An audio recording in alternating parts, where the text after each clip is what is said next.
Testing, testing. You guys good? Sounds good. Everybody set up? I know. Got one more. Okay.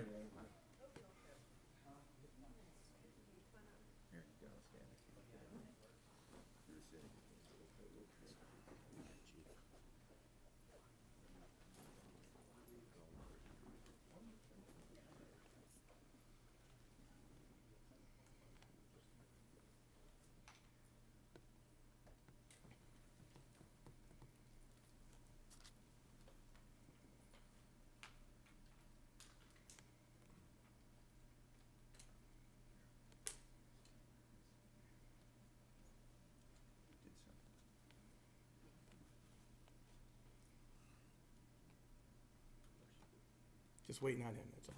You got one guy sitting up. Not to rush you or anything.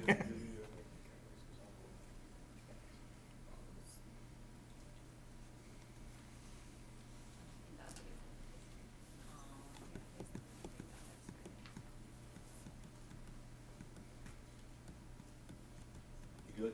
You good? Okay. All right. Welcome to the city of Brooklyn. My name is Scott Milkey. I'm the Brooklyn Police Chief. I want to thank you all for attending today. We're here to discuss our role in the investigation and the disappearance and eventually the safe return of a missing juvenile from our city. We'll have a short question and answer period following brief remarks from some of our guests today. This is an ongoing investigation. We'll not be able to answer everything that you might have, but I thank you in advance for your understanding that it is a sensitive subject, some of the items that might be coming up, and if we defer not to answer them at this point, we appreciate your understanding. Our missing juvenile was found through a lot of hard work and the concerted efforts of a lot of law enforcement agencies, and I'm going to try to start and make sure I cover everybody. The Cuyahoga County Prosecutor's Office of Tim McGinty, who's here today with us, which includes the Internet Crimes Against Children's Task Force, which is run by Dave Fater. Dave's over on this side, I'm sorry. Should take a look first. We also cooperated with the Warren County, Missouri Sheriff's Office, the St. Charles County Police Department, the FBI, both the Cleveland and Missouri offices, and of course our very own Detective Bureau, which is here represented today by Detective Sergeant Joe Tenenfeld. We also have here today with us our Mayor, Rich Belbeer, in his final days of his service, County Prosecutor Tim McGinty, Rick Bell, who oversees the special divisions of the prosecutor's office, which includes ICAC. Sorry, Rick. And Holly Welsh, which is the prosecutor assigned to ICAC. And also the final two, which I've already introduced, Detective Sergeant Joe Tenenfeld from Brooklyn Police Department. But finally, and most importantly, ICAC analyst Caroline Wathy, who did a lot of the behind-the-scenes online legwork. We're going to go through some remarks. I'm going to start off with Prosecutor McGinty, and we'll go from there. Thanks, Chief. Thank you, Chief Milkey. I first want to congratulate Mayor Belbeer for over a half a century of dedicated public service. This is the last couple of weeks. He has been a great public servant. Spent a third of a century as a fine police officer for the city, and has been a great public servant and mayor. Congratulations. Thank you. And I am happy for this mayor, and congratulate him on the great police work. He's got a great police department. This is fantastic work from Chief Milkey and his detectives. The work they have done is extraordinary. Many police departments who are swamped with cases that look like another runaway would not have pursued with the vigor and determination that they did. And they Detective Tannenfeld and his fellow detectives were determined to work this out. We were happy to help, as was the FBI. We put out rewards with the FBI, and they put out efforts. They reached out, they reached everywhere to get help, whether it be the adjoining counties, and they kept searching. They just had a feeling this was not a typical runaway. This was not the runaway story. They sought help from our ICAC unit, our Internet Crimes Against Children unit here, and it's a national organization funded by the Department of Justice, and it's very effective. I am particularly proud of Caroline Wafi, our investigator from our ICAC unit and our entire ICAC unit. What she did and how she tracked this guy down, and this is an extremely dangerous animal and dangerous to people and children who take advantage of vulnerable people like 15-year-old kids in tough situations and trick them and capture them. It's a pretty sad thing.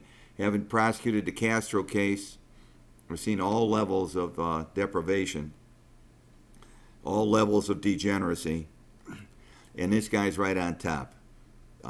This guy is going to receive the justice he deserves because of these actions. We congratulate the victim for surviving. Each day is a day, another attempt to survive. I congratulate and wish her well in her recovery.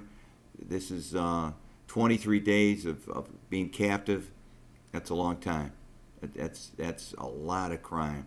Crimes usually take place in minutes or hours at worst.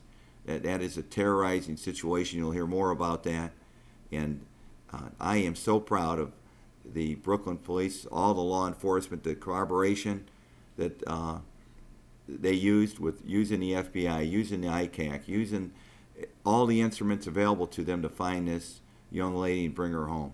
So this is a happy day. This is a happy day in law enforcement, that you don't have to find a body or somebody dead, which may well have happened in this case eventually.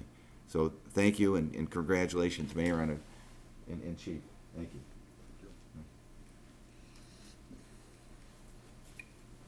All right, I'm going to introduce Detective Sergeant Joe Tenenfeld and ICAC analyst Caroline Wathi. They're going to kind of go through a little bit of the investigation, what kind of tips we developed, things like that. So, Joe. Caroline. Good morning. What I'd like to say first and express is that this was truly a joint effort between not just the Brooklyn Police, not just ICAC, but the community was involved, media was involved. Really, a lot of people put a lot of time and effort, a lot of heart. There's so many good people in this area. It's just incredible. So, that being said, we started off basically with nothing. This case came across my desk Monday, November 9th, and we didn't have a shred of evidence to what happened here. We feared the worst initially, that she had been abducted. As we started to get into it, we found some evidence that maybe she had been planning to leave and voluntarily leave, but we didn't know with who, where she went, and again, there was no evidence indicating any of that. And so we started scouring social media, telephone, cell phone records, and we reached out to ICAC to help us, and they jumped right in, no questions asked. So we tried following all leads, and ultimately they were all dead ends. And so it was put out to the media. Crime Stoppers was involved, the National Center for Missing and Exploited Children, and we received hundreds and hundreds of tips. And we just methodically went through every one of them, and you know, again, they were ultimately they proved to be dead ends, but we still had to look at them. And then on Friday, the 27th of November, received a tip from the girl's mother that there was a new social media page, and she believed that it may be Alexis. So we started looking into it. I obtained a search warrant for that information on that day. And then I was advised that the page had changed over the weekend. The name had changed. So I received another search warrant for that, took that information to Caroline, and she started working her magic. And you know, the true unsung hero here is Caroline, not the police. To be able to sort through that information, pinpoint an address in rural Missouri, and reach out to ICAC there, and coordinate an effort in which a search warrant was obtained and the house was hit, and that girl was there. It's just incredible. I just can't give them enough credit here.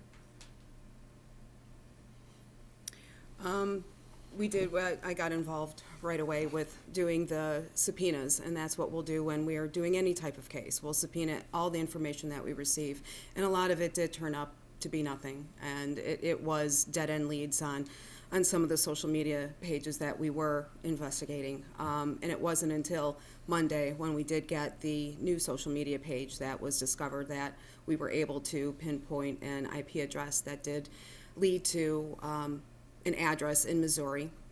We then called the ICAC Missouri and the Warren County Sheriff's Office and had them go and sit on the house to see if there was any activity there. We then subpoenaed the Facebook page again. We got active IP information as there was some activity on there with the changes made to that page. We were able to pinpoint that IP address. It came back again to the same address that we got the information on. We then contacted the ICAC in Missouri as well as the Sheriff's Department and instructed them that this is in fact the address that we have. And they had a search warrant already drafted. They got their team together and they went and they hit the house at 4:30. When they got into the house at 4:30 and they did their search warrant, that's when they had discovered that Alexis was there. At 5:50 p.m. our time, we were waiting in our office, and we got a call that anybody investigating a missing persons prays to get, and the 3 words of "we got her" came through to Joe and myself at the office, and she was standing there next to the ICAC investigators. They then took care of her, made sure she was all right, and continued on with their search warrant.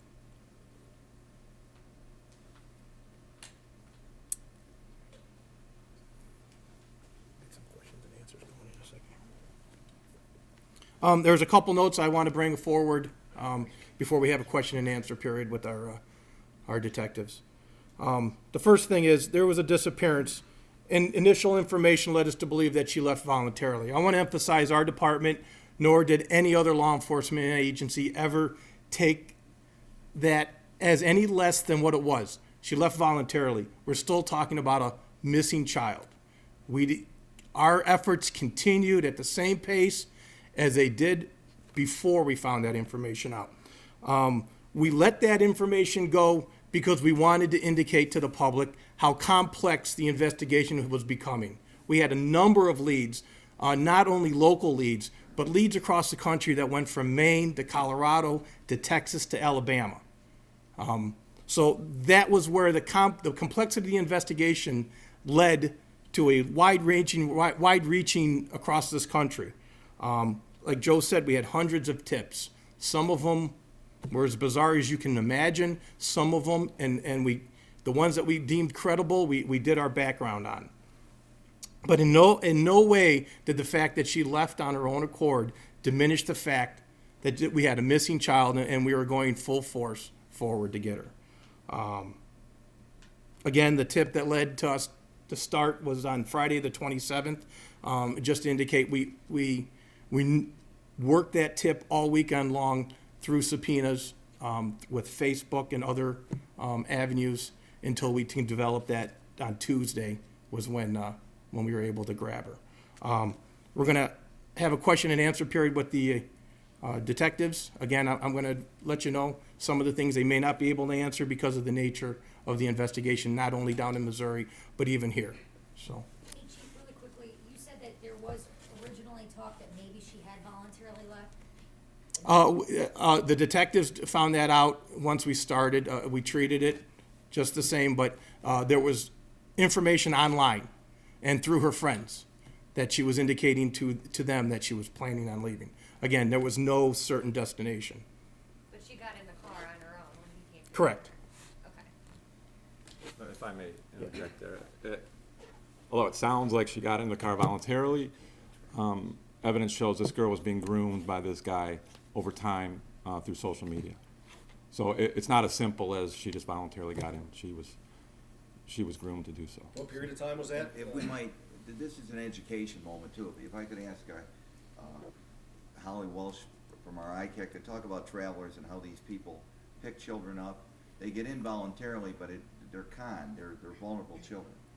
Sure. We see it commonly. We see adults online seeking out children and manipulating them. They often travel to meet a child or who they believe is a child to engage in sex, usually.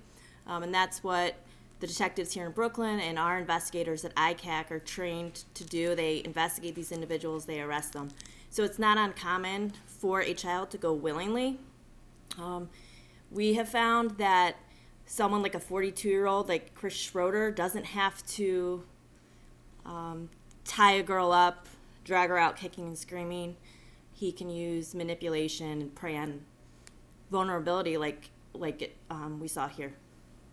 What would you tell parents then that they should be aware of? We always tell parents they need to be vigilant. They need to monitor what their children are doing online. They need to educate children. ICAC goes out to schools every week. They educate children. They also educate parents. We're happy to do that. All you have to do is contact the prosecutor's office and we'll arrange an educational presentation. But definitely parents need to be aware. They need to have knowledge, know what their children are doing. Often, as we probably all know, children are more technologically savvy than parents are. So we're already at a disadvantage. So educating yourself is key. How long had they been talking online? Because they were using an app called Kick, is that correct? I don't want to go into what they were using right now, just because of the investigation here. But it was a social media communication site. It appeared that they had been probably talking for at least 2 weeks prior to her disappearance. Did she know how old he was when they were talking? Because if I recall, she had announced that she was 15, and he knew her age. That's part of Missouri's investigation too, so I don't want to comment what he knew and what he didn't. I can tell you she's 15, and seeing her personally yesterday in Missouri, she looks 14. So if that's a defense of his, then he's The Brooklyn clearly police went out backwards. to Missouri and escorted this young lady home with her mother. They took the mother out and they reunited and brought her home. Yeah, and just so you're aware that when she went with him and they hit the road, according to her, she said when they got on the highway, he forced her to take the SIM card out of her phone and throw it out the window. So tracking her at that point was impossible. Yeah, and so he knew what he was doing. He clearly knew. How did Alexis's mom discover that she had a fake Facebook page? That was through a family friend, actually. He had been contacted on this fake profile, and he was getting some weird questions, and it kind of raised a red flag to him. He thought that maybe it could be Alexis reaching out. Just based on the questions, that how would anybody else know this? And you know, he kind of investigated himself, looked at it, checked the friends list, and a lot of the same friends were on that. You know, Mom actually investigated a little bit too, and looks at the profile, and the profile picture is actually a friend of hers who lives in Florida. So that was a huge red flag for Mom. So she provided us with that information, and then we. To clarify though, The person chatting on that account wasn't Alexis. That's Right. what I wanted to Ultimately, know. it was not. Yeah. It was him. It was him. It was the defendant. Do you know why he was doing that then? Why would he? Why do they do anything? You know, we can't say too much because it's an active case. Yeah. You can but talk about the cases in general, and Holly and Carolyn could tell you that they're chatting up many kids. It takes a while to groom a child. You know, they groom these children, and they could tell you better than I, but it takes extended periods of time to get the trust of a child, pretend you're another child, have this social interchange regarding your personal issues and problems and the songs you like or whatever a 15-year-old does on the internet, and so they have multiple people oftentimes. Yeah, and he could very well be just testing the water. I mean, remember, he's in Missouri. He's not here. He doesn't see what's going on here and the efforts to find her. So maybe he's just reaching out to see what's going on. Where's law enforcement in this thing? So We don't know. guys were able to track the IP address from that account, which linked back to Missouri, is that right? correct. So he could have busted himself there. If you were saying she did not have internet access out there. It appears that way now, but that's one of the things still being investigated on their end. You know, they're analyzing all their computers and things like that. So we won't know that for a fact for a while, but that's what it appears, that he had done it himself. So there's a lot of things that parents have to watch out for here. Even if he's using Facebook and Twitter, he's using like fake accounts, or they're using apps that you've never Oh, heard of, absolutely. right? Oh, yeah. You know, right off the bat, Mom gave us some information about her child, which she believed was accurate. And as we got into it and learned more about the child, there's a whole other world on social media that the parent has no idea about and couldn't possibly know about. So, you know, the thing I've learned from this is your cell phone, the kid's cell phone, it gives them access to the world. I mean, it's no longer who you know in your neighborhood, it's you can go anywhere with it. And ultimately that's what happened. The guy's sitting at his laptop in Missouri, chatting her up, and I'll just come and get you. Easy as that. She was held in captivity for 20-some days.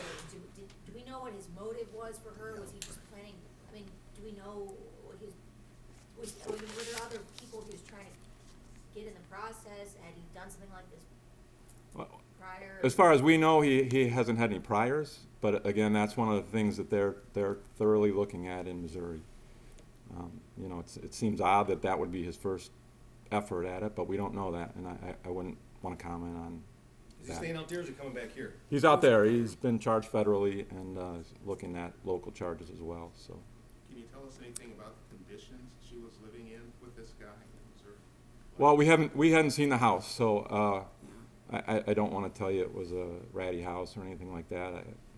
And we didn't I see don't any know. of Yeah. the images. He did describe himself as a self-proclaimed IT professional. And, I mean, some of the things that may have been found around the house could lead to that. I mean, it was pretty extensive. And in response to what you can do to be vigilant with your kids, ICAC offers free presentations, and we're out at the schools all the time, and we're out in the community all the time trying to educate parents on what your kids are doing out there, because ultimately it's the parents, they're the first line of defense in protecting your kids, and you have to know what they're doing. And with providing these resources from the prosecutor's office and ICAC and, you know, all of us spending our time at these schools with no charge, it would probably prevent something like this from happening again.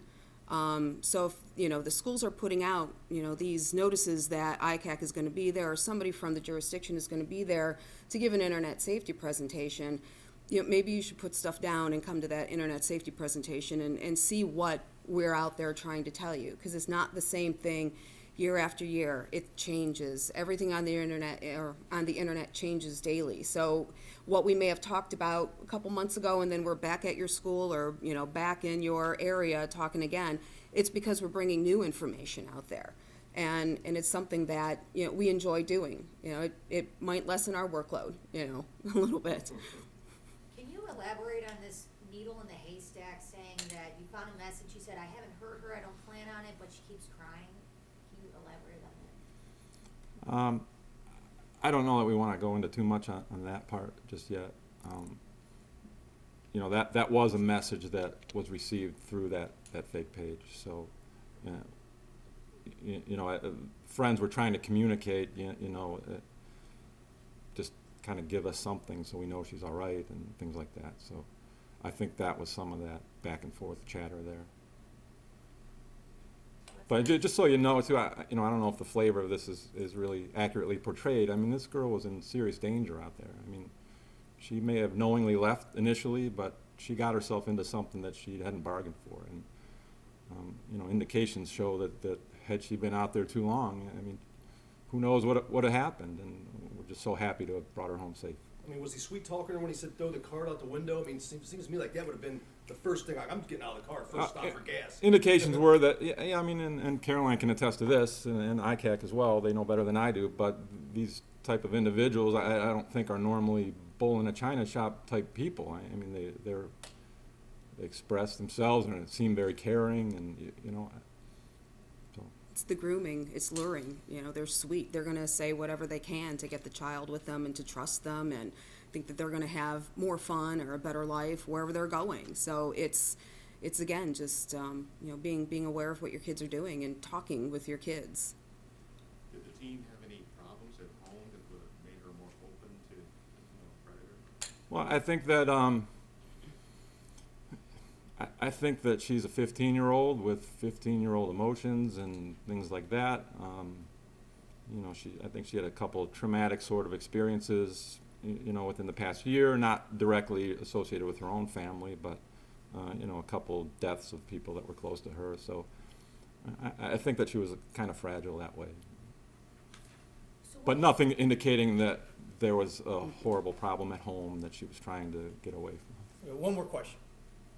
what's next in the investigation? I mean, you probably have to dig through all of his computers and everything else he had at the house, but I mean, on Alexis's Well- end and her family. Well, the computers, that's all taken care of in Missouri.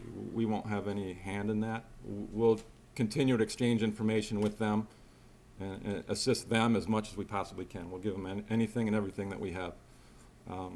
Locally, there's a couple investigations that have sort of mushroomed out of this one, and I can't reveal that just yet, but those are things we're going to have to look at here as we sit down over the next couple days. Thank you. Thank you. Thanks. I think you got a copy of the release available, Joe? All right, I appreciate you guys coming out today. Thank you very much, and good luck with the rest of your weekend. Thank you. Thanks. Thanks, Mayor.